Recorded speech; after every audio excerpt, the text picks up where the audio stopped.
Of jy nou daarvan hou om self te kook of net die meesters in aksie wil sien, die Good Food and Wine Show bied 'n propvol program vir elke smaak.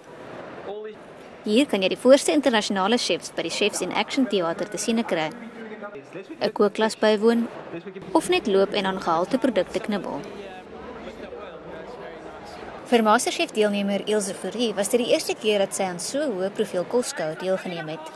Ek het al die jare gesê, dat ek het probeer toe ek jonger was met die model wat begin MC by events en ek het dit nooit weer nie. Ek kan nie voor mense met 'n mic staan en praat, dit is nie in my broek nie. En toe ek nou hoor ek doen vandag dit, het ek nou 'n bietjie begin paniek. Maar dit was fantasties geweest. Ek dink omdat ek in my comfort zone is waar kos maak, is dit makliker om met mense te kommunikeer. So, it's great. Ja. Kyk gerus uit vir die ongewone produkte tussen die ou gunstelinge. Dis die ideale geleentheid om avontuurlustig te proe. Dit lyk soos biltong.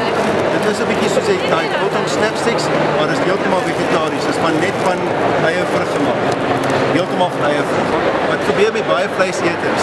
Hulle besluit hulle gaan nou 'n bietjie vegetaries word en dit is nogal moeilik, maar die ding wat hulle gewoonlik mis is biltong is een van hulle en miskien die bacon, die spek.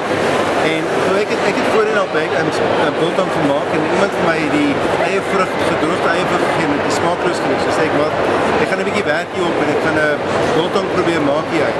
En toe met hierdie uitgekom wat baie naby aan vleisbiltong en baie van die vegetariërs sê eintlik smaak dit 'n bietjie te veel na vleis. Die Good Food and Wine Show wat lekker is daar's baie mense wat deurkom, maar dit is 'n kosskou. So hierso kan jy eintlik jou produkte kom uitstel. Jy kry mense wat kom kyk na verskillende kossoorte, iets wat nuuts is. Hulle kry eintlik iets wat anders is, iets wat heeltemal besonder is. En hooplik het ons 'n paar produkte wat so uitkom.